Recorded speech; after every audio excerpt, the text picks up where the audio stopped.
મંત્રીમંડળની અંદર ક્ષત્રિય સમાજની ઘોર અવગણના કરવામાં આવી। તે જનતા પાર્ટીની સરકાર ક્ષત્રિય સમાજનું રાજકારણ ખતમ કરવા માંગે છે। મંત્રીમંડળના વિસ્તરણ બાદ વિવાદના સૂરે ઉઠ્યા હોવાના સમાચાર મળી રહ્યા છે। ક્ષત્રિય સમાજના નેતાને કેબિનેટમાં સ્થાન ન આપતા હવે વિવાદ સર્જાયો છે।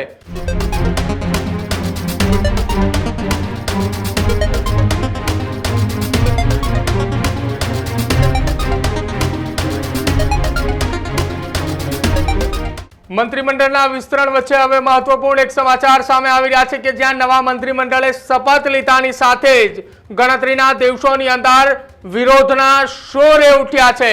મંત્રીમંડળના વિસ્તરણ બાદ વિવાદના સૂરે ઉઠ્યા હોવાના સમાચાર મળી રહ્યા છે। ક્ષત્રિય સમાજના યુવા આગેવાનોમાં એ નવા મંત્રીમંડળને લઈને રોષ જોવા મળી રહ્યો છે। ક્ષત્રિય સમાજના નેતાને કેબિનેટમાં સ્થાન ન આપતા હવે વિવાદ સર્જાયો છે। મંત્રીમંડળમાં ક્ષત્રિય સમાજની અવગણના કરાઈ હોવાની વાત ક્ષત્રિય સમાજના યુવા આગેવાન રવિરાજસિંહ ગોહિલે કરી છે। અસ્મિતા આંદોલન બાદ સતત ક્ષત્રિય સમાજની અવગણના એ કરવામાં આવી રહી હોવાના આરોપ ભાજપના પાયાના પથ્થર એવા ક્ષત્રિય સમાજના નેતાઓની અવગણના કરી હોવાની વાત રવિરાજસિંહે કરી છે। અસ્મિતા આંદોલનની એક પણ માંગણી સરકારે સ્વીકારી ન હોવાની વાત પણ ક્ષત્રિય યુવા આગેવાને કરી છે। પાટીદાર સમાજના આંદોલનના કેસ પરત ખેંચાય તો પછી ક્ષત્રિય સમાજના એ પદ્માવતી ફિલ્મ અને અસ્મિતા આંદોલન વખતના કેસો કેમ પરત ન ખેંચાય આ નિવેદન પણ રવિરાજસિંહે આપ્યું છે। આવનારા સમયમાં આવતી સ્થાનિક સ્વરાજ્યની ચૂંટણીમાં જવાબ આપવાની વાત પણ રવિરાજસિંહ દ્વારા કરવામાં આવી છે। ક્ષત્રિય સમાજ શું છે એ બદલો લેવાનો ઉત્તમ તક એ આવનારી સ્થાનિક સ્વરાજ્યની ચૂંટણી હોવાની વાત એ ક્ષત્રિય સમાજના યુવા આગેવાન રવિરાજસિંહ ગોહિલ દ્વારા કરવામાં આવ્યું છે। આપણે જણાવી દઈએ રાજ્ય સરકારના નવા મંત્રીમંડળના વિસ્તરણની અંદર 25 મંત્રીઓએ શપથ લીધા કે જેમાં 2 ક્ષત્રિય મંત્રીએ પણ શપથ લીધા છે। બંને ક્ષત્રિય યુવા મંત્રીને રાજ્ય કક્ષાના દરજ્જા આપવામાં આવ્યા છે। જો કે ક્ષત્રિય સમાજના પાયાના પથ્થર સમાન ભારતીય જનતા પાર્ટીમાં અનેક નેતાઓને સ્થાન ન અપાયું હોવાના યુવા આગેવાન દ્વારા આરોપ લગાવવામાં આવ્યા છે। શું કહ્યું ક્ષત્રિય સમાજના યુવા આગેવાન રવિરાજસિંહ ગોહિલે, સાંભળો એ પણ। તાજેતરમાં ગુજરાતની અંદર ગુજરાત સરકાર દ્વારા મંત્રીમંડળનું વિતરણ થયું। આ મંત્રીમંડળની અંદર ક્ષત્રિય સમાજની ઘોર અવગણના કરવામાં આવી।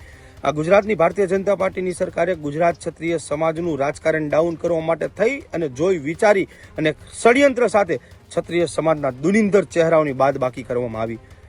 ભારતીય જનતા પાર્ટીના ઇતિહાસની અંદર પહેલીવાર ક્ષત્રિયોના એક પણ ચહેરાને એના કેબિનેટ કક્ષાના મંત્રીમાં સ્થાન આપવામાં નથી આવ્યું। શું કામ? કારણ કે આ ભારતીય જનતા પાર્ટીની સરકાર અસ્મિતા આંદોલન પછી ક્ષત્રિય સમાજને કોઈના કોઈ રીતના ટાર્ગેટ કરી રહી છે અને ક્ષત્રિય સમાજને અવગણના કરી રહી છે।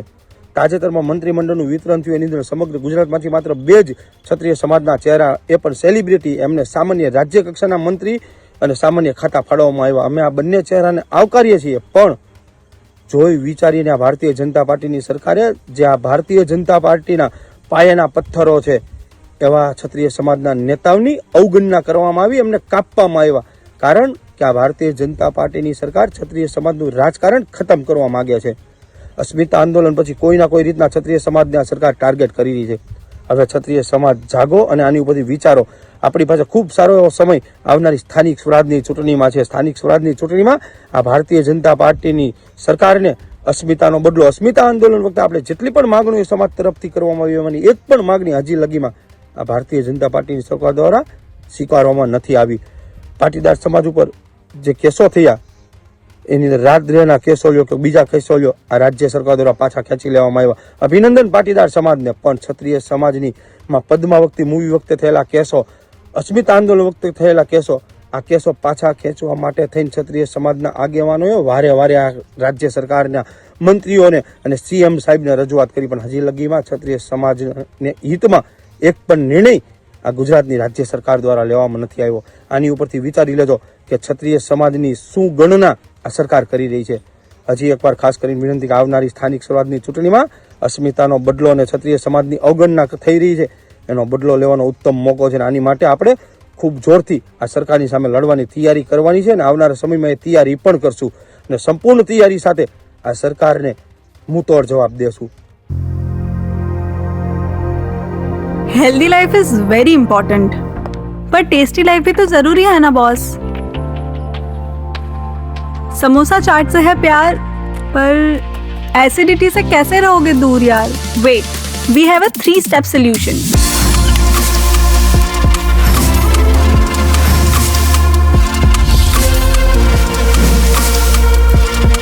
विट्रिशियन ओरल स्ट्रिप, क्योंकि टेस्टी लाइफ भी तो जरूरी है ना बॉस।